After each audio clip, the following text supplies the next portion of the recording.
This is SSPTV News, brought to you by Samsung Productions and the Hazleton Standard Speaker. Crime is down in the city of Hazleton, and the police chief is here to talk about the statistics and more.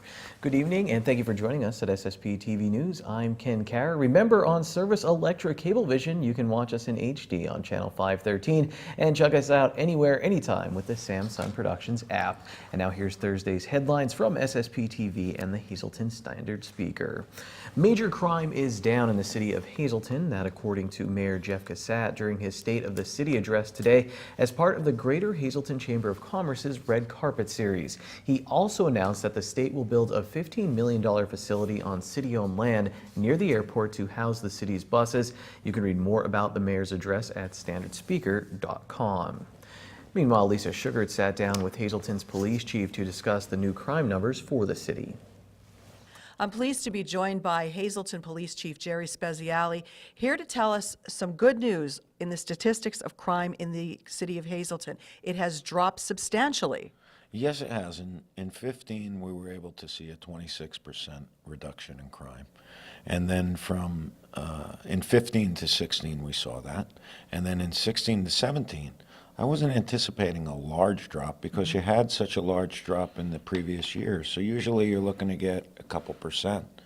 We were able to glean another 19%, which has been tremendous. Overall, it's about a 40% reduction, which is great, but I'll never be satisfied until there's no crime. You know, that's what you have to keep fighting for, block by block, day by day, to make sure that you make a safer city. Now, what do you attribute the reduction to? I know you have implemented saturation patrols. Is that making the big difference? Boy, the saturation patrols definitely work. They're definitely a component of this. But it's the hard work by the men and women of the Hazleton Police Department, the strategies that have been, deployed out into the streets of Hazleton.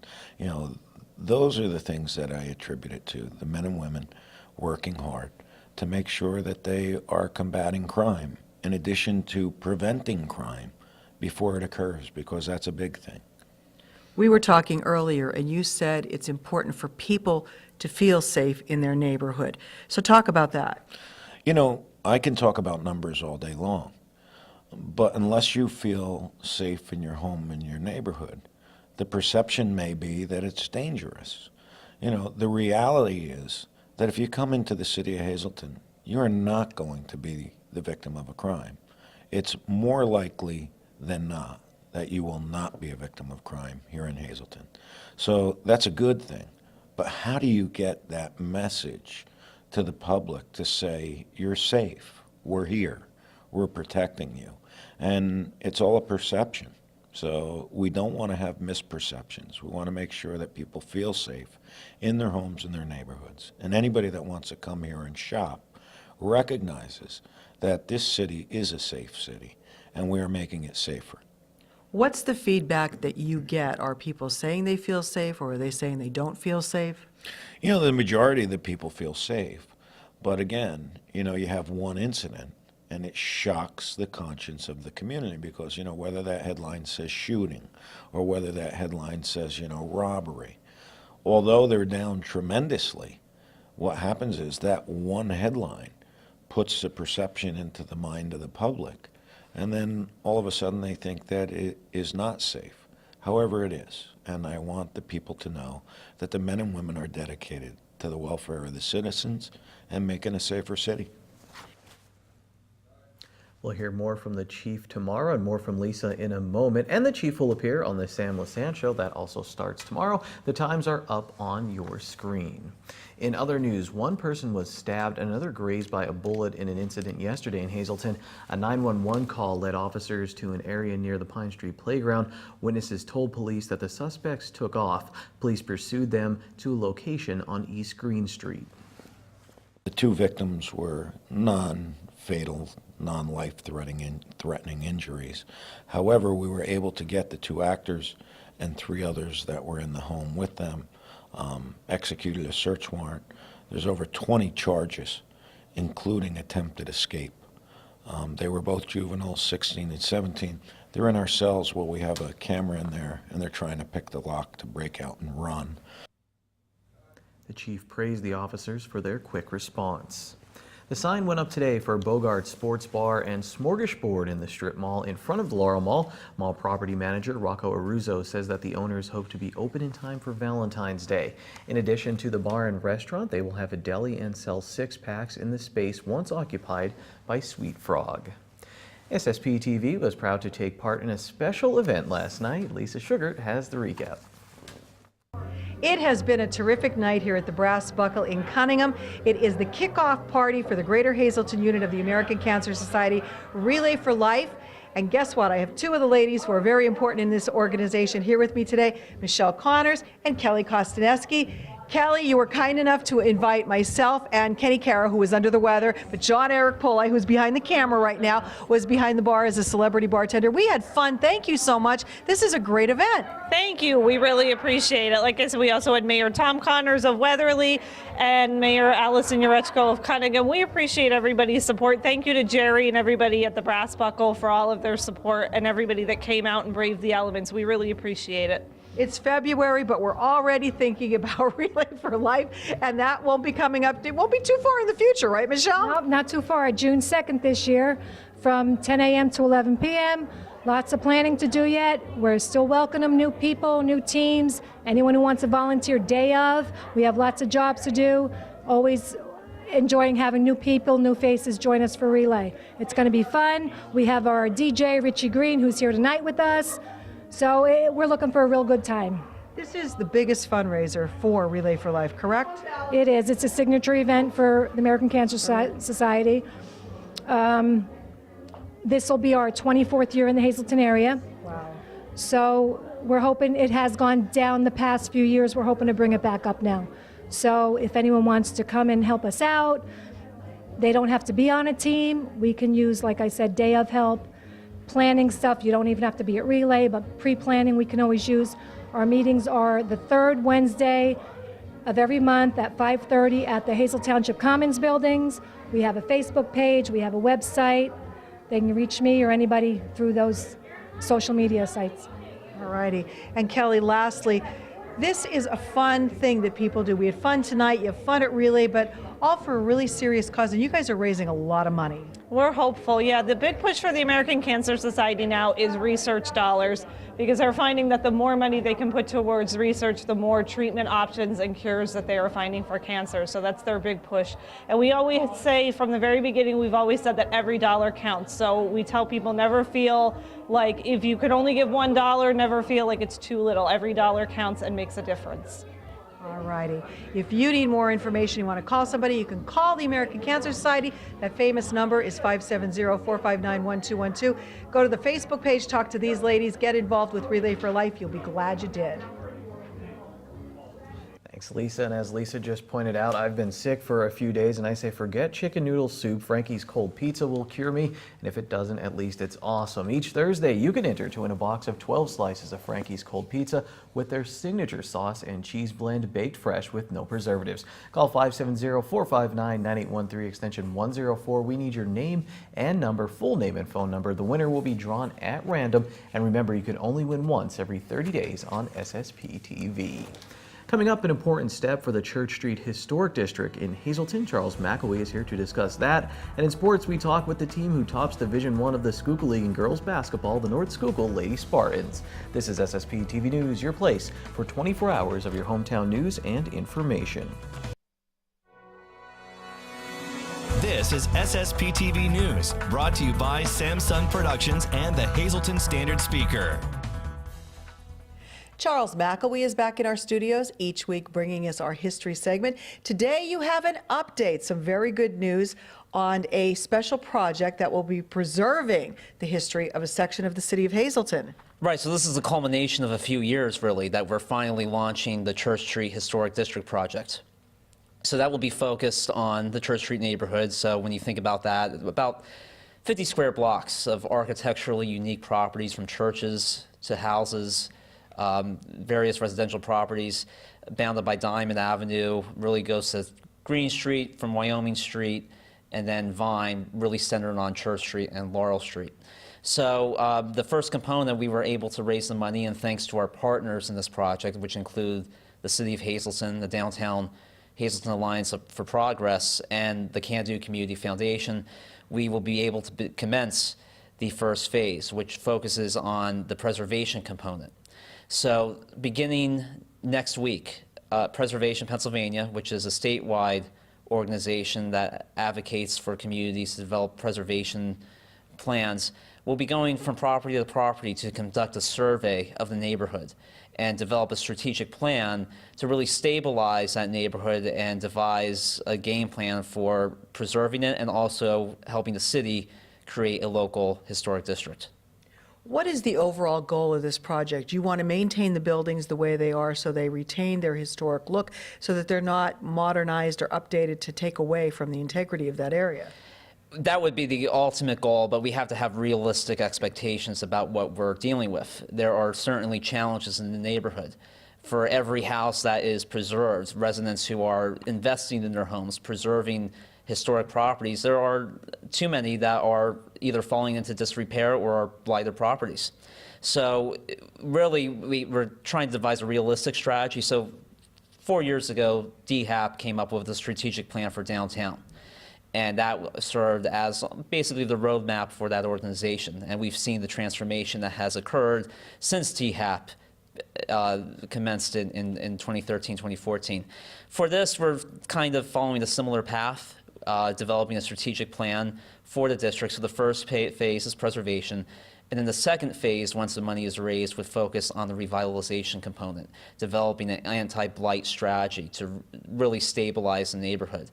So yes, preservation is important, and the local historic district would actually create a local historical architectural review board, a group to oversee the neighborhood and make sure that certain standards are met and making sure the properties are properly preserved.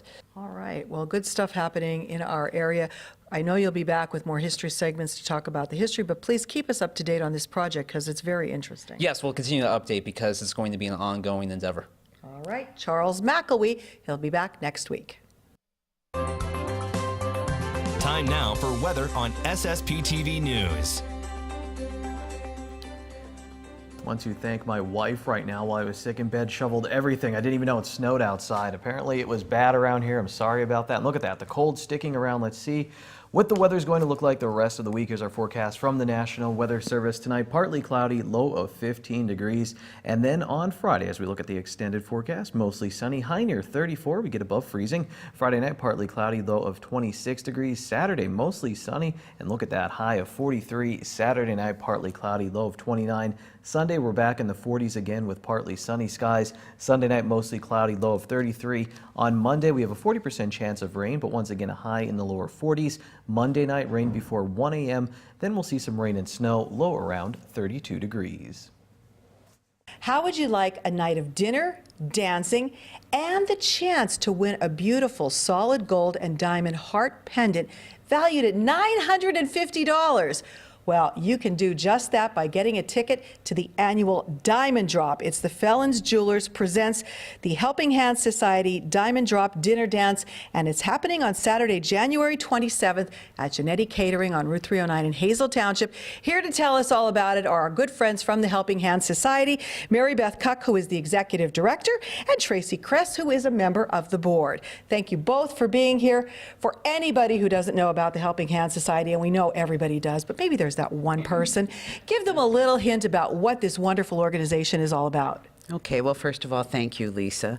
And Helping Hands Society is a facility that deals with children with developmental delays, learning disabilities. We do outpatient therapies. We also have a preschool for typical children.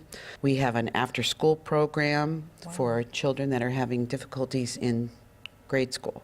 So it's a great place with a great staff and board of directors, and also helped by CHIP's organization. So It is a great organization. Been there many times, saw the great works you guys do, but it takes money to do that. So we have wonderful fundraisers, but this is a fundraiser like none other because this is a great night out and a chance to win a great prize. So tell us how that prize came about. Well, the Diamond Drop started quite a few years ago, and Felons has been so gracious to be on board with us for the past, well, quite a few years. And they donate a diamond every year, a beautiful diamond. Not only that, but a story behind it and why they chose that diamond. So it's very, very special. Now, Tracy, there is a special new edition that Mary Beth didn't mention yet to tell us about for maybe all the sports fans out there. This year we are doing something that we have not done in the past at the Diamond Drop dinner dance. Mark Imbriaco has been very generous to Helping Hands over the years, and this year he is donating Philadelphia Eagles helmet autographed by Carson Wentz. And I know with the Eagles in the conference playoff this Sunday, and hopefully they'll be in the Super Bowl, we hope we're going to be auctioning off the helmet on Saturday night's event. So we're hoping that we can bring some money in for the organization that way. Now, as a member of the board of directors, you know how important this organization is, the great works it does. So this is important to raise money, and this is a fun way to do it. What I love about this organization is that it's local. So, you know, donation, everything's, the organization is here to help the children in our community, which is extremely important. You can also make a reservation for groups of 8 or more, right? Yes, and we'll reserve the tables. And I also want to give a special thank you to the Henkel Corporation. They are our event sponsor this year, and we have many other sponsors too that you're going to be seeing later on and at the dance itself. So good people doing great things in our community. Help them continue to do that. Buy your ticket today. Don't be disappointed. Again, the deadline is Monday. Once again, thank you, Lisa. Let's check out the green screen now on this Thursday. Your midday winning Pennsylvania lottery numbers: pick 2, 6-2, pick 3, 390, pick 4, 4528, pick 5, 94, 236. The wild number is 9. When we come back, we have some girls basketball to talk about in sports. Time now for sports on SSPTV News. The North Schuylkill Lady Spartans head into their game against Tamaqua tonight at 6-0 in Schuylkill League Division I play. They've scored 60 or more points in 5 of those games. As a comparison, 3 other teams have scored 60 points in Division I play, and they've only done it once. I talked with some of the Lady Spartans after their 70-51 win over Pine Grove on Monday. I noticed 3 things while covering the North Schuylkill Pine Grove girls basketball game at Fountain Springs. First, the smell of delicious pizza coming from the hall outside of the gym. Second, the people eating their pizza right at the doors of the gym, so that made me assume food is not allowed inside the gymnasium. And third, you have to choose wisely when going to get your pizza, because the way the Lady Spartans move and score, you can miss a whole lot while you're gone. So we're very physical. That's always our number 1 goal: physicality, aggression. But this year we're really trying to push the ball up the court. We're also playing man-to-man, on-the-ball defense. We're pressing. We're trying to keep the pace up. We don't really want to play a slow game. That's not us. We like to get the ball in the post. We like the inside-out game, posting up and then kicking out for the three-pointer, because we got good shooters this year like Maya Wetzel, Sammy Shinkis, and myself. Since the summer, he had us really working on pushing transition in summer league games, so that kind of helped us prepare. The first couple games, transition really wasn't our thing, but now that we're into it, we just know who's open and we know who could score, so we just really try to push the ball. And there is some turnovers that come, but most of the time we're pretty good. If the opposition can catch up with North Schuylkill every once in a while, that's great, but then they have to deal with a number of upperclassmen like Avery Jordan and Samantha Shinkis, who can not only score on the run, but also run an offense. I don't really have to tell them much, no. Like if we run our just regular motion offense, they're able to make the right reads, know when to go backdoor. You know, when it's at a fade screen, they're very good. Their basketball IQs are outstanding. Inside out, Jordan scored 32 points for the Lady Spartans against Pine Grove. 9 of her points came from beyond the arc, 12 from inside, and 11 from the free throw line. So she can score from all over, and she's not the only one who can hurt you. It's really good having 5 starters that could all score. All of us could really get the ball in the net. So knowing that if someone misses, someone's going to be right behind you. Avery and Emma Green, they're big rebounders for us. So if I miss a pass or I miss a shot, I know they're coming right behind me to get my rebound and put it in. Shinkis finished the game with 17 points, and freshman Maya Wetzel had 11. Both of them also caused a number of turnovers on defense. Then there's Emma Green, who scored 6 of her 8 points in a crucial fourth quarter that saw the Lady Spartans put the game away after Pine Grove made a nice run. Here's head coach Rich Wetzel talking about Green. Listen, she's probably, in my opinion, she's probably the best defensive big girl in the league. In the right spot all the time, plays hard all the time, accepts her role, Sometimes she doesn't get as many shots because the ball is going through other scorers, but consistent all the time. Plays hard, gives us good effort all the time. Total team player. While some big plays were made on defense against Pine Grove, Wetzel sees room for improvement. We're primarily 95% man. Against them, because they like to penetrate so much, we do a little bit of matchup zoning, which we used at Lee Heighton. But 95% of the time, we're primarily man. But we did show some zone today. They hurt our zone a little bit. Rotations weren't right, so that's going to have to get fixed.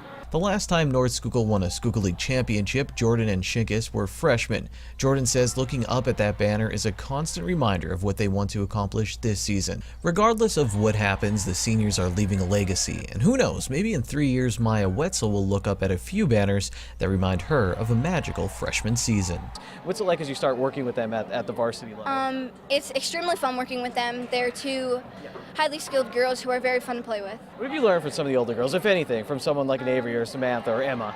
To be a leader, definitely to be a leader. Get your pizza early, don't blink much, and enjoy the ride, North Schuylkill fans. If you actually know the full food policy at Cesare Hope Gymnasium, please fill me in, and I'm sure we'll be back there for more games this season, as I'm sure I'll be back to wrap up the news after this. SSPTV News would like to send our sincere condolences to the family and friends of these recently departed. Josephine E. Barna of McAdoo. Mass is Saturday at 10 a.m. at Immaculate Conception Parish at St. Anne's Church in Freeland. Friends may call Saturday from 8:30 to 9:30 a.m. at the McHugh Wilczek Funeral Home in Freeland. George J. Gierko of Upper Lehigh. Mass is Monday at 10 a.m. at Immaculate Conception Parish at St. Anne's Church in Freeland. Friends may call Sunday from 6 to 8 p.m. at the McHugh Wilczek Funeral Home in Freeland. Elizabeth B. Hauser of Shepton. Funeral is Saturday at 11 a.m. at the Stauffer Brensick Funeral Home in Ringtown. Friends may call Saturday from 10 to 11 a.m. at the funeral home. Nathan Michael McNeil of Hazleton. A memorial service will be held Saturday at 11 a.m. at Full Gospel Fellowship Church in Hazel Township. Friends may call Saturday from 10 to 11 a.m. at the church. The Hazel Chapel of the Crofton Hughes Funeral Home is assisting the family. Mary Ann Peterson of Pottstown. Mass is Monday at 11 a.m. at St. John the Baptist Byzantine Catholic Church in Pottstown. The Schumacher and Brenner Funeral Home in Pottstown is in charge of the arrangements. And today we remember Christopher Polchek. Happy 38th birthday to our beloved son, brother, father, and uncle. Love Mom, Ed, Tony, and Malia. Dad, we miss you every day. Love, Elijah. Attention pay-per-view subscribers! If you see your name now on SSPTV News, you can call in and win a free movie from Service Electric Cablevision. Today's winner is David Duffy of Tamaqua. Call now and leave a message at 570-455-7267 extension 104 for your free movie. I have no idea what's been going on here for 2 days, but I can tell you to watch The Founder on Netflix, all about Ray Kroc and McDonald's. Very interesting movie there. Well, we'll be back at it again tomorrow. More sports, more news, more fun. I will see you then. Take it easy, everyone. Watch us online anytime at ssptv.com and follow us on Facebook and Twitter.